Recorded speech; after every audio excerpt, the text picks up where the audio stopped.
तो इसके अलावा बहुत सारे अहम सेक्टर्स पर भी बात होगी, स्टॉक पर भी बात होगी। चर्चा में मैं शामिल करूंगा हमारे साथ जेएम फाइनेंशियल्स के तेजस शाह साहब इस चर्चा में जुड़ रहे हैं। आज की इस शो में आपका मार्गदर्शन करेंगे। तेजस, बहुत बहुत वेलकम, आपका समय देने का बहुत बहुत शुक्रिया। तो बाजार में तीसरा दिन तेजी की हैट्रिक, बाजार के बेहतरीन ट्रेंड्स नजर आए। निफ्टी देखिए, थोड़ा बहुत हमने देखा कि ऊपरी स्तरों से एक प्रेशर एक वक्त पे नजर आया, लेकिन उसके बावजूद बाजार बंद होने तक 73 अंकों की बढ़त के साथ 22,900 के ऊपर बंद होने में कामयाब रहा। बैंक निफ्टी में करीब 400 अंकों का उछाल हमें देखने को मिला। आईटी और एफएमसीजी को अगर छोड़ दिया जाए तो सभी सेक्टर में आज खरीदारी देखने को मिली है। बैंक निफ्टी में जैसा हमने बताया लगभग 400 अंकों की तेजी। आज जरा मार्केट ब्रेथ लेकर आइए। मार्केट ब्रेथ भी देखिए, 2225 शेयर ऐसे थे हरे निशान में आज कारोबार करते नजर आए और 494 शेयर ऐसे थे जो कि आज डिक्लाइन यानी जिन पर दबाव देखने को हमें आज नजर आया। तो मार्केट ब्रेथ भी काफी शानदार, हर दिन के साथ और ज्यादा सुधरता हुआ नजर आ रहा है। यही नहीं, सबसे अहम बात कि आज मिड कैप और स्मॉल कैप यानी ब्रॉडर मार्केट को अगर देखें तो वहां पर भी पिक्चर जबरदस्त थी। दोनों इंडेक्स 2.5% तक चढ़कर बंद हुए और आप देखिए इसके जो दिग्गज प्लेयर थे, पीबी फिनटेक जो कि न्यू एज कंपनियों में एक अग्रणी प्लेयर है, Escorts Kubota, Prestige Estate, Sterlite Tech, इन सभी में 5 से 9% तक की तेजी हमें देखने को मिली। आज के अगर हम निफ्टी के टॉप गेनर्स को देखें तो 4% चढ़कर श्रीराम फाइनेंस बंद हुआ। एचडीएफसी लाइफ लगभग 3.25% की यहां पर तेजी देखी। अपोलो हॉस्पिटल यहां पर लगभग 3% चढ़कर बंद हुआ। Tata steel, power grid, UltraTech में 2.25 से 2.5% तक की तेजी हमें देखने को मिली। दबाव कहां था? टेक महिंद्रा, आईटी सेक्टर पर आज प्रेशर पूरा था। टेक महिंद्रा, टीसीएस, इन्फोसिस, आप देखिए एचसीएल टेक, सभी पर आज हमें दबाव देखने को मिला। तो यह था बाजार का पूरा ब्यौरा। तेजस, मैं आपके पास आना चाहूंगा। अब हमें सीधा बताइए कि ये जो बाजार आज नजर आया है, जहां पर हम एक वक्त पे देख रहे थे कि ऊपरी स्तरों से थोड़ा हल्का हुआ था बाजार, थोड़ी मुनाफा वसूली हमें देखने को मिली थी, लेकिन फिर से बाउंस बैक किया बाजार ने, 22,900 के स्तर को थामने में कामयाब रहा है। यहां से आपको क्या नजर आ रहा है? क्या बाजार में ये जो रैली है जारी रह सकती है? आपको लगता है कि थोड़ी सी शॉर्ट कवरिंग आ सकती है? Good afternoon Prashant ji. देखिए, निफ्टी में हमने पिछले 3 दिन से लगातार रैली देखी है और निफ्टी ऑलमोस्ट 550 पॉइंट की बढ़त देखी है पिछले 3 दिन से। और आज इवनिंग में जो है एफओएमसी की मीट है जो इंटरेस्ट रेट के डायरेक्शन के बारे में बताएंगे ग्लोबली। तो एक ग्लोबल फैक्टर है जो अफेक्ट करेगा अपने मार्केट को। आज इवनिंग में जो हिसाब से डिसीजन आता है उस हिसाब से मार्केट कल के सत्र में गैप अप या गैप डाउन खुल सकता है। बट टेक्निकली देखेंगे तो स्टॉक मार्केट अभी एक अहम रेजिस्टेंस के करीबन आ गया है। फरवरी मंथ में हमने ऑलमोस्ट 1800 पॉइंट की फॉल देखी थी निफ्टी में और उसके बाद मार्च में हमने ऑलमोस्ट निचले स्तरों से 900 से 1.5 पॉइंट की बढ़त देखी है। तो अभी बाजार जो है एक इंपॉर्टेंट हर्डल के करीबन आ गया है। 23,100 के करीबन एक काफी स्ट्रॉन्ग रेजिस्टेंस जोन है। 50 दिन की मूविंग एवरेज है। प्लस इसका जो 1800 पॉइंट का फॉल आया था उसकी जो 61.8% फिबोनाची रिट्रेसमेंट लेवल है वो भी करीबन 23,100 के करीबन आ रहा है। तो मेरे हिसाब से अगर यहां से कोई रैली आती है तो ऊपरी स्तरों से फॉर टाइम बिंग मुनाफा वसूली हो सकती है और मार्केट थोड़ा यहां से ऊपरी स्तरों से प्रेशर आ सकता है। तो ये है राय इंडेक्स स्तरों पर आपको मिलती हुई। एक चीज बताइए तेजस, अब आप कल के बाजार में जाहिर सी बात है कि हमें तमाम तरीके से एफएमसी पे तो नजर रखना ही होगा, लेकिन कल के बाजार में अगर कोई सेक्टर जिस पे निवेशकों को नजर रखनी चाहिए, जिस पे कहीं ना कहीं लगता है कि एक बेहतर ट्रेंड्स दिखा सकता है, तो वो आपके नजरिए से कौन सा होगा? देखिए, मैंने कई बार आपकी चैनल पे भी बताया कि मेटल एज अ सेक्टर हमें काफी अच्छा लग रहा है। मेटल सेक्टर ने एक फ्रेश ब्रेकआउट दिया था 5 मार्च को और करंटली निफ्टी मेटल इंडेक्स है वो जो करीबन 9,150 के करीबन चल रहा है। तो यहाँ से भी हमें लग रहा है कि मेटल इंडेक्स 9600 तक जा सकता है जो उसका एक मेजर हर्डल है। तो करीबन 400 पॉइंट्स टू 500 पॉइंट्स की अपमूव देख सकते हैं। मेटल इंडेक्स में करीबन 4 to 5% रैली हो सकती है फ्रॉम करंट लेवल्स ऑल्सो। तो जो टॉप स्टॉक्स है मेटल सेक्टर में जो हमें टेक्निकली काफी अच्छे लग रहे हैं वो है जेएसडब्ल्यू स्टील, टाटा स्टील और हिंडाल्को। तो अगर ये सब स्टॉक्स में कोई हल्की सी गिरावट आती है तो बाय ऑन डिप्स की रणनीति रखनी चाहिए। मुझे लग रहा है ये सब स्टॉक आपको आने वाले दिनों में 5 से 10% की रैली दिखा सकते हैं। तो मेटल सेक्टर हमें काफी अच्छा लग रहा है टेक्निकली। मेटल सेक्टर जो है और उसमें कौन कौन से स्टॉक हैं जहां पर आप खरीदारी कर सकते हैं वो आपको साफ तौर पर तेजस ने बता दिया। चलिए अब आपके सवालों को भी अपनी चर्चा में शामिल करते हैं और राजेश जायसवाल का पहला सवाल लेते हैं। इन्होंने सवाल पूछा है तेजस बैंक ऑफ बड़ौदा पे। इनकी बाइंग प्राइस मैं बता दूं 225 के भाव पे इन्होंने 100 शेयर लिए हैं लॉन्ग टर्म। बताइए कैसा लग रहा है?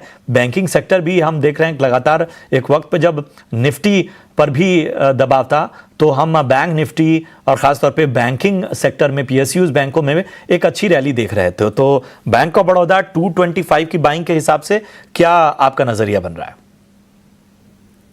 देखिए इन्होंने लंबी अवधि के नजरिए से स्टॉक लिया है तो मुझे लग रहा है कि ये स्टॉक में अगर लंबी अवधि से लिया है तो डेफिनेटली ये लेवल्स अभी भी कंफर्टेबल है। स्टॉक अभी एक फॉर्मेशन बना रहा है इन्वर्टेड हेड एंड शोल्डर जिसका ब्रेकआउट लेवल है 215 का। अगर 215 के ऊपर स्टॉक बंद देता है तो मुझे लग रहा है ये स्टॉक में एक स्विफ्ट रैली आ सकती है और स्टॉक 230 से लेके 235 तक भी जा सकता है। तो वेट फॉर अ ब्रेकआउट। अगर 215 के ऊपर स्टॉक निकलता है तो मुझे लग रहा है स्टॉक में काफी जोरदार रैली आ सकती है। यहां पर बुलिश नजरिया लंबी अवधि के हिसाब से बने रहने की आपको सलाह यहां पर मिलती हुई जोरदार रैली नजर आ सकती है। अगला सवाल शशांक पाराशर हमारे एक दर्शक हैं, इन्होंने पूछा है और इनका सवाल महिंद्रा और महिंद्रा पे है। इन्होंने 300 शेयर लिए हुए हैं तेजस 3112 के स्तर पे। ऊपरी स्तरों की इनकी खरीदारी है और लगभग 97,500 से ज्यादा का नुकसान यहां पर ये झेल रहे हैं। बताइए इनको क्या सलाह होगी? देखिए महिंद्रा का चार्ट स्ट्रक्चर अभी भी वीक है। स्टॉक में हमने भारी गिरावट देखी थी 3270 के लेवल से और रिसेंटली स्टॉक ने 2550 के करीबन बॉटम बना के एक पुल बैक रैली दी है। करंट लेवल पे काफी स्ट्रॉन्ग रेजिस्टेंस है 2850 2860 उसका बहुत ही स्ट्रॉन्ग रेजिस्टेंस है। जब तक सरपास नहीं करता है मुझे लग रहा है कि करंट लेवल से ही थोड़ी बिकवाली का दबाव बना सकता है आने वाले दिनों में। तो मेरे हिसाब से अगर छोटी अवधि का नजरिया है तो यहां से कोई भी पुल बैक रैली आती है तो उसमें से एग्जिट करना चाहिए। ये है राय एमएनएम पर आपको मिलती हुई। अगला सवाल भी ले लेते हैं और अगला सवाल तनवीर साहब का है और इनके पास पॉलीकैब इंडिया के शेयर मौजूद हैं। बाइंग प्राइस जो है वो इनकी 5500 की है। 250 शेयर इनके पास हैं। इनको भी 21,000 का नुकसान होता हुआ। बताइए क्या करना चाहिए तेजस पॉलीकैब इंडिया में? देखिए पॉलीकैब इंडिया में अगर देखेंगे तो स्टॉक ने काफी अच्छी स्ट्रेंथ दिखाई थी और इसकी जो 20 दिन की मूविंग एवरेज है उसके ऊपर इसने स्टॉक ने आज बंद दिया है। तो मेरे हिसाब से अगर इनकी छोटी अवधि का नजरिया है तो स्टॉक में बने रह सकते हैं। इसमें आपको स्टॉप लॉस लगाना है 5165 का और इमीडिएट बेसिस पे जो टारगेट बन के आ रहा है स्टॉक का वो करीबन 5675 का टारगेट बन के आ रहा है। तो वहां पे अगर स्टॉक आता है तो एक बार वहां पे ट्रेडिंग के हिसाब से लिया है तो मुनाफा वसूली करनी चाहिए। तो ये है राय पॉलीकैब इंडिया पर आपको मिलती हुई और लेवल्स का विशेष रूप से ध्यान रखिए जो तेजस बता रहे थे। बलबीर दुआ ने सवाल पूछा है यस बैंक पे। यस बैंक पे इनका सवाल है और इनकी बाइंग प्राइस एक बार मैं फिर से बता देता हूं 23 रुपए के भाव पे इन्होंने 2000 शेयर लिए हुए हैं। इनकी बाइंग प्राइस ऊपर की है। सीधा पूछ रहे हैं होल्ड करूं सेल करूं, क्या राय होगी तेजस? देखिए यस बैंक की बात करें तो चार्ट स्ट्रक्चर अभी भी वीक है। स्टॉक में अभी भी लोअर टॉप लोअर बॉटम के फॉर्मेशन बन रहे हैं। तो मेरे हिसाब से अगर यहां से कोई पुल बैक रैली आती है और स्टॉक करीबन 18 साढ़े 18 के करीबन आता है तो वहां पे एग्जिट करना चाहिए। 18.5 के स्तर पे जब ये स्टॉक आए तो यहां से एग्जिट करने की ही सलाह मिलती है आपको। तेजस तो बता दीजिए जब एग्जिट करें तो फिर कहां खरीदारी करें, कहां मौके देखने चाहिए? जिन लेवल्स पे इन्होंने खरीदारी की है क्या इस रेंज में कोई स्टॉक मिल जाएगा या थोड़ा और क्वालिटी स्टॉक्स को देखना होगा?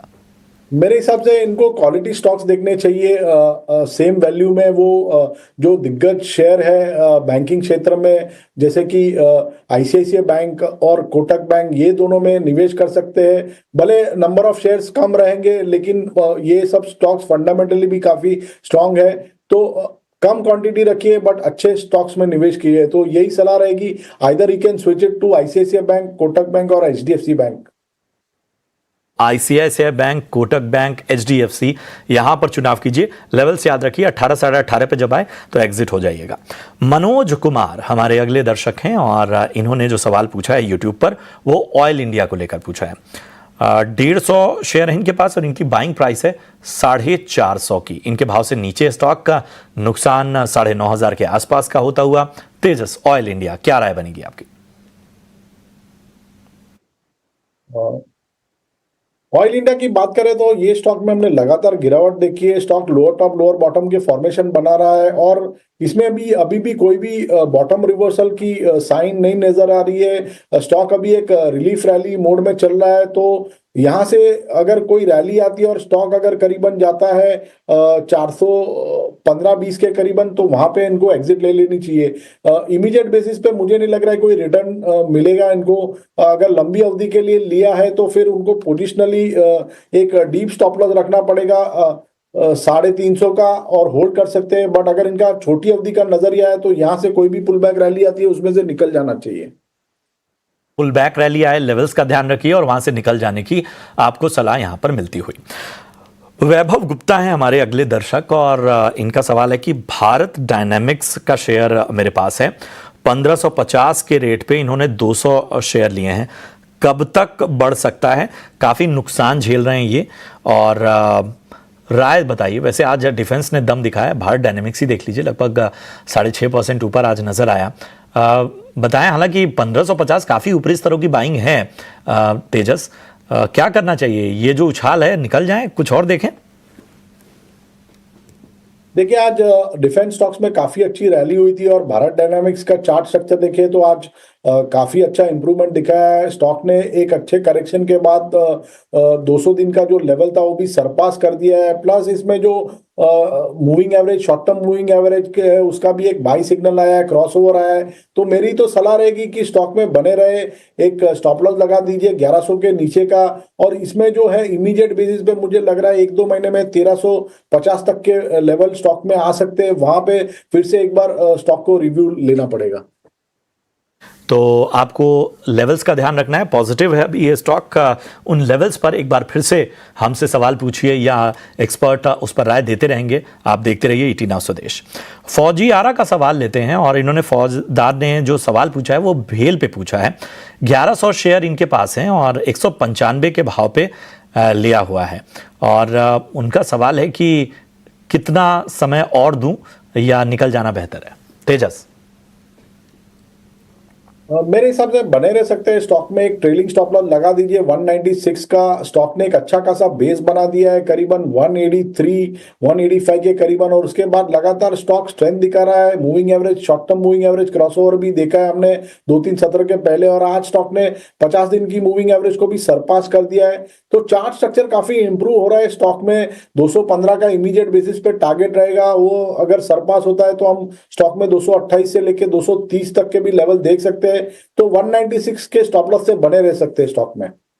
तो बने रहने की आपको भेल में सलाह। फिलहाल मुनाफा भी आपको हो रहा है तो कोई ज्यादा परेशान होने की जरूरत नहीं है।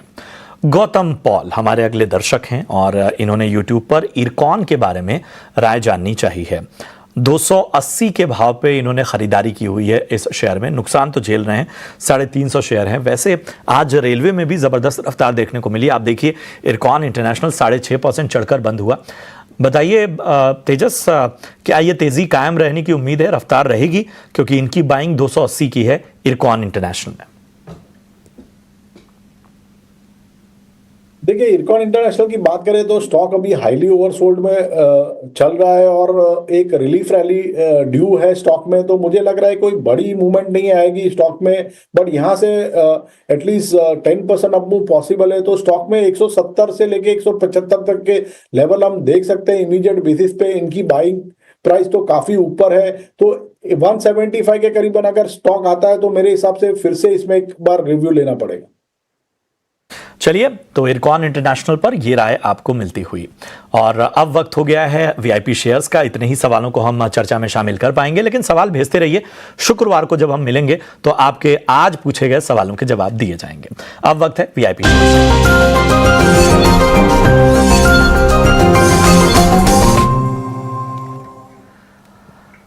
तेजस, बताइए आपके पिटारे में आज क्या है खास?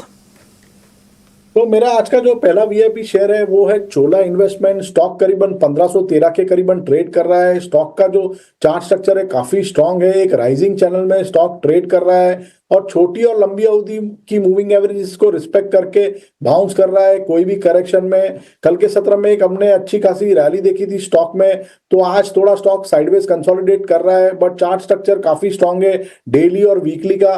तो मुझे लग रहा है करंट भाव पे डिप में खरीदारी कर सकते हैं चोला इन्वेस्टमेंट में। इसमें आपको स्टॉप लॉस लगाना है 1400 के नीचे।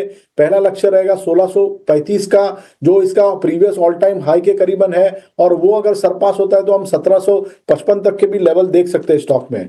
और दूसरा जो मेरा स्टॉक है वीआईपी शेयर है वो है आईओसी लिमिटेड। आईओसी लिमिटेड की बात करें तो ये एक स्टॉक ने एक अच्छा खासा बेस बना दिया है 111 और 114 के बीच में, और लगातार उसके बाद स्टॉक ने एक रैली दिखाई है। रिसेंटली स्टॉक में एक थोड़ा सा डिप आया था, बट वो डिप में भी निचले स्तरों से काफी अच्छी बाइंग आई थी। स्टॉक ने आज अपनी 50 दिन की मूविंग एवरेज को भी सरपास कर दिया है और हायर टॉप हायर बॉटम के फॉर्मेशन बनने शुरू हो गए। तो मेरे हिसाब से ये स्टॉक हमें लग रहा है यहां से भी 10% तक की रैली दे सकता है। तो करंट भाव पे आप डिप में खरीदारी करिए आईओसी में। इसमें आपको स्टॉप लॉस लगाना है 120 के नीचे। पहला लक्ष्य रहेगा 135 का और दूसरा लक्ष्य रहेगा 140 का। तो चोला इन्वेस्टमेंट और आईओसी, ये खरीदारी की सलाह, लेवल्स का ध्यान रखिए। तेजस, अपना डिस्क्लेमर भी दे दें। तो प्रशांत जी, जो भी स्टॉक्स हमने डिस्कस किए इसमें मेरी कोई पर्सनल पोजीशन है नहीं, बट ये स्टॉक्स हमने हमारे क्लाइंट को रिकमेंड किए हो सकते हैं। तेजस, अपना समय दिया आपने, निवेशकों का मार्गदर्शन किया, और कल की तैयारी में फिलहाल मुझे और मेरी पूरी टीम को दीजिए इजाजत। आप देखते रहिए ईटी नाउ स्वदेश। नमस्कार।